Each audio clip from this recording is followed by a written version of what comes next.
So every character in Dragon Ball is made, the whole game is made around restrictions. When you say they create Dragon Ball characters from a point of weakness, is that because it's a team game or is there another reason? Yeah, it's because every character in this game is made with restrictions in mind. The game is made by ArcSys, right?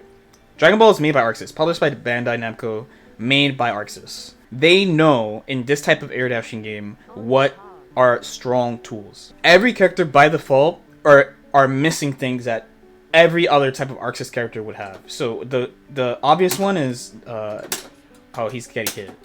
Whoops. Is no jump cancel moves except in sparking. So you can't jump cancel moves, right? Can't do it. Okay. Also, there's barely any plus on block moves, like point blank.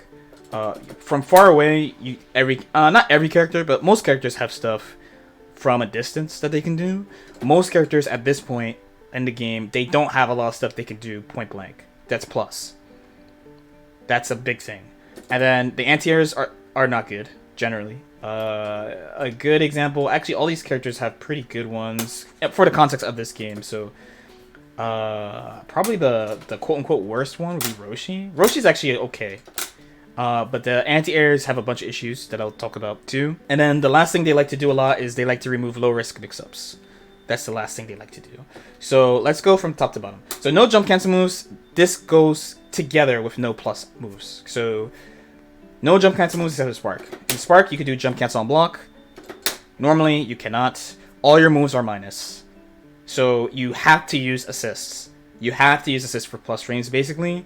And your offense is designed around minus frames, so you don't have a plus move instead of plus frame. This is one of the reasons I play Gotenks, by the way. Like 100% right now. Is because he has a move that's plus. Once upon a time in Dragon Ball, a long time ago, this might jail. A long time ago, like 2 years ago, that might jail, and you could have +2 Larry essentially for 1 bar. I actually think it's fine for like moves to jail into vanish because it costs 1 whole bar. It's a lot of resources, meter penalty and stuff, but they don't like that.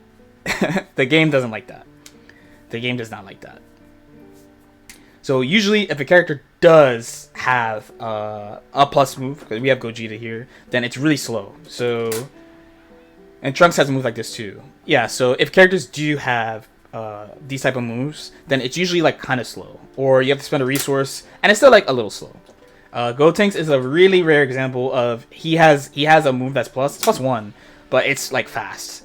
So you can build pressure around this plus situation. Why do I like having a plus move to build offensive situations than a minus move? It should be pretty obvious, right? So in this game, should I use Broly's a good example. So Broly has a really common one where he has a -5 move, so you can't punish this move. So the guessing game, like the attacker is rewarded if they're correct. They can get a hit or attack again, but the defender gets to add like extra levels of guessing that I just am not comfortable with. I just don't like it. There's no other way for me to put it. I just don't like how direct and forced it is because it's like this.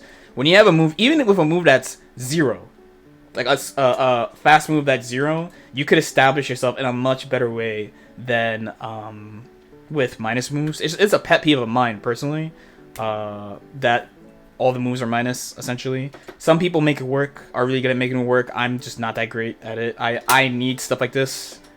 I'm more comfortable with it. It lets me put people in a more specific, less ambiguous type of situations. It's just something that I like, but it's also something that it makes sense why some people feel so confused about offense. So some people are just like, I just don't get how to attack in this game, and it's because everything is minus, so they don't have a good way of making if they're not like really good at conditioning people, then it just makes it hard for people to build situations. All the characters are designed with this in mind. I'm actually surprised that Gotenks still has EX hands, I'm not gonna lie, because he's offhand like the only type of character that has that type of move. So what Dragon Ball likes to do instead of giving you a plus move or having jump cancels is generally the privilege thing is I need Gogeta. The privilege thing would be something like this. So this puts you airborne. So there are moves. Actually, base Vegeta would probably be a better example, but there are moves that you could do that put you airborne and you can move again, right? So base Vegeta Rocket Kick is a good example of that. Kid Buu 2S is another example of that. These moves that put you airborne, since there are no jump cancels in the game. Oh, Trunks EX Flip obviously is another one. These moves that put you airborne like that are really, really, really privileged to have in this game, and you can tell because not a lot of characters have it. So the other one is anti-airs too. Anti-airs is a big one. Big.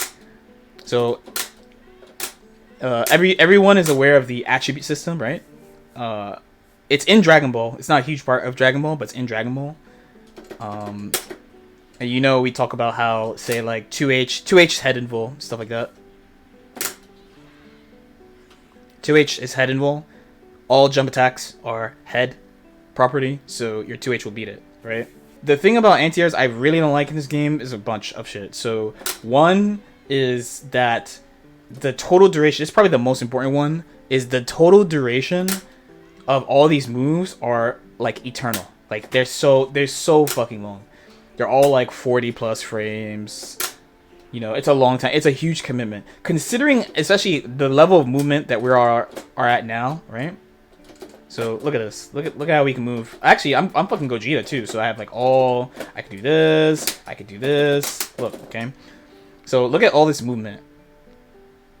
Look at all this movement that you have, and then you have to use. And I mean, Broly has a good one. So you have to use fucking this to try to hit that. You're not gonna do it. Then combine that with how many like assists you can call things off screen. You can float here. There's all this stuff you can do. So it encourages people to run around and jump. This is the original reason why I was so cool with GTA assist when it came out. Everyone said I was the problem and I was toxic. And meanwhile, they're doing this and they're like, I'm really good at neutral. Ha ha ha, you can't catch me. I'm so good at neutral. Also, GT's broken. That's crazy. No, you guys need to be punished for bad movement. I'm saying it. You guys need to be punished for bad movement. But it's hard because the game doesn't give you the tools. The game doesn't give you the tools to punish bad movement. Let's talk about it, right? Why? What do you do? What can you do? Every character has this, but that's trash. Why? If you don't have an assist to help you do that, then you're putting yourself in a guessing game. Because the opponent can act right away, and they get their air options back. So, if you do that with no assist, if you're not playing Team Gohan, or the enemy, or UIA, or something that goes up there, you're wasting your time, basically. And you're basically praying that your Super Dash hits. That's not reliable. You can try to go over there with a move that's big enough, like if you play Piccolo or something, right? But you have to play a character like Piccolo or something. Or you need a move that goes up there from the ground. So Gotenks has one, right? Beyblade. Bardock has one also. They really don't like when these moves are good. All of these moves have been nerfed, by the way. UI 2H, Medium Beyblade, Bardock Up Punch, they've all been nerfed. They've all have way more landing recovery than they used to. Or in UI Goku's case, the movement option was taken away after. Bardock has more landing recovery. Gotenks has more landing recovery. And these things you generally have to do with assists. So that's how little they want you to actually catch people who are running around the air like that. They don't like it when it's that easy to do. Or of course the other thing is you can be in sparking and just, you know, force them down in sparking if your character is even good at it. The other thing that is another flaw is actually Gotenks kind of doesn't really have this problem, but if you have an airborne 2H. So grounded 2Hs are privileged. I mean, first of all, they both have you know, a lot of recovery and stuff, but if you get your opponent to block a 2H, if you have a grounded 2H, then you can have like a good like follow-up, you know? If you have an airborne 2H, you better hope your character has a good air special move to do. Because if your character doesn't have one, then you're really fucked. So it makes you... It continues to discourage you from actually using your anti-air as an anti-air. So what do? Again, you pick characters with moves that go up like that. Or you pick characters that have anti-air grabs like this. Again, there's not a lot of either in the game. Or you pick anti-air assists, and they just nerfed 2 of them. Well, the UI one's actually fine. It still functions the same, but they nerfed the other really good one. So that means you have to play Baby, you have to play Baby B, GT A, UI Goku A, Teen Gohan A, Adult Gohan A. I'm probably forgetting. You know, stuff like Majin Buu C. You know, there's a lot of options for assists. If you go the assist route, that means you have a reliable way of bringing someone down from the ground once every 10 seconds or so. I mean, it's really like 8 seconds, I think the cooldown is. But you have one opportunity once every 8 seconds to bring them down from the air to the ground. And then the last one, the last one is removing low risk mix-up. So this one I want to readdress because the video about Broly last time that we made, right? The video that we made last time where I described command grabs being even risk return for the attacker and the defender, because when the defender is right against the grab, the return they get is the same as if the person who's grabbing gets their hit. I mean, sometimes it's a little bit more, actually, depending on what character you're playing, but I digress. So what is an example of a low-risk mix-up in a game? A low-risk, high-return kind of mix-up? So it would be something like this. Even though I messed it up. But it's something where the opponent can't really interact. The opponent can't really interact with well-made left-rights and high-lows. Right? So actually a better one to do would be something like this. Like, right? Something like that. Once my opponent blocks my jump heavy, there's not really anything they can do but guard cancel. And the guard cancel timing is kind of hard on this, right? Over time, once upon a time, there was a lot of crazy mix-up in this game, right? Once upon a time, Android 16 could high-low you to death. Of course, there's Kid Buu. We can talk about Kid Buu forever. Snap is like universally, basically no risk if you set it up right. They took basically all of these out. If a character has good mix-up now, at this point in the game, you could basically guard cancel everything, one, or you have something like... Do I have a character here who has a good example of this? No. Let me swap characters. So Teen Gohan is a pretty good example of what they have done with high-low mix-ups in general. He has this move, right? The M legs. So it's 16 frames, so there's a 1 frame gap. So it's even though it's a high-low mix-up, it's a dual layered thing. So one, the defender has to make the choice to reflect. And if they don't make the choice to reflect and the Teen Gohan player does the legs, then you get the high-low. That's what they love that shit. They're like, this shit is so sick. Devs love that. In this game. Right? Even characters like Kid Buu. Right now, Kid Buu, you can guard cancel the Gumball and the EX Ball. There's only like one type of situation where he gets like airtight EX Ball. It's pretty uncommon for him to get airtight EX Ball. So you can guess. If you choose not to guess and they go for the special move and get the high-low, well then, you know, you didn't guess, or slash you guessed wrong, you gotta hold that. What's the difference between risky and non-risky mixes? The difference is about the risk return in between the players. Okay? So anytime you do this, so this is also I'm about to make another inflammatory comment, but you know how people say like every button that Broly does is a 50-50? You know how people say that? I actually disagree.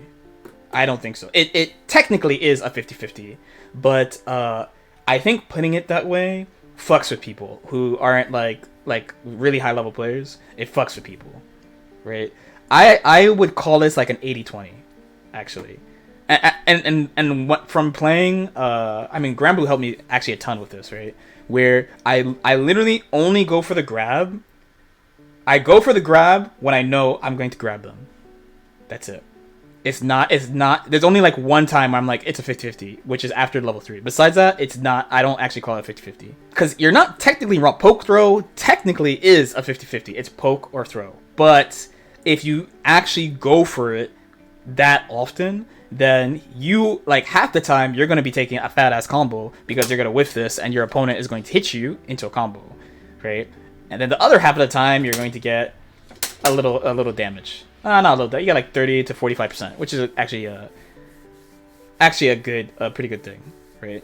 So this is an example of a risky mix-up. When you go for grab with no assist, you're taking a legitimately big risk here. It is really fast. The opponent can't see it, but they can immediately address it, and if they're right, you take a ton of damage. If you're right, they take a ton of damage. It's a big gamble on both sides.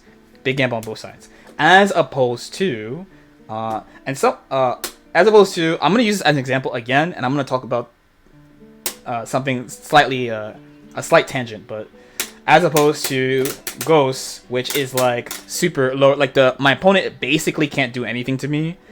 If they manage to hit me somehow, I'm barely taking any damage. If I hit them, they're taking a ton of damage, and I get to do it again. So I take no risk, but my return is really high. No risk is an exaggeration. I take a small risk, and my return is really big. My opponent has to take a big risk, and their return is really small. Someone said before to me that I can't compare the command grab and Ghost because I have to hit somebody already with a mix-up to get Ghost, but this is Dragon Ball. You don't get your hits. You don't get all your hits from mix-up. You like a random super dash could turn into Ghost. Like this is party time, or like this is party time. Like it's trivial to get Ghost because it's one bar. It's really trivial. Like it's gonna happen to you. It's gonna happen in the game to you. At least one Ghost will happen. So most of the time, I get like 3 or 4 Ghosts per game. Where there's some games where I don't grab people. Yeah, just random shit. Like random shit goes into Ghosts. Like in high level matches, there's not. Most of the mix comes from knockdown more than catching people blocking, because it's hard to catch people blocking in this game. There are other ways. An example of like a more medium type of risk, it would be this that you see everyone do. This super dash syscall. The opponent can address it, but they have limited ways to address it compared to things like a command grab. And of course, if they block it, you get a big return because you get 50-50. A pretty big 50-50. I get this question less than before, but once upon a time in this stream, people would just be like, what do you do for mix-up? Like, this is the only fighting game I've ever played where people are like, what do you do for mix-up? Like, how do you mix people up with this character? Like, they can't think. Like, if the characters were good, nobody would ask, how do you do mix-ups with the character? You would never hear that. It used to be one of the most common questions in Dragon Ball was, how do you do a mix-up with this character? That shit is crazy. Honestly, it still is a mildly common question, even today, to be fair. But these are the ways, the 3 main ways they put, like, big restrictions on the characters by default. And then what they do, they start with this base, and then they toss characters bones, right? Like, oh, this character gets a 2-0 low. This character gets a move that puts them airborne. This character gets to jail and to vanish, but there's a gap. There's like a little gap. Or like, this character gets an airborne move that gives them a high-low, but there's a little gap. This character doesn't have a 2-0 low, but they have an instant cross-up. Like, they do that shit. And because of that, all the characters have some weakness, and you're supposed to put your team together like a fucking trading card game, and you play your fucking deck against people. And that's Dragon Ball. And that's why all the characters are made from a point of weakness. I almost said they all suck, but they don't suck in the context of this game.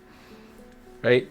In the context of this game, all the characters are fine, but they're just missing shit. And it's annoying to me. Any questions?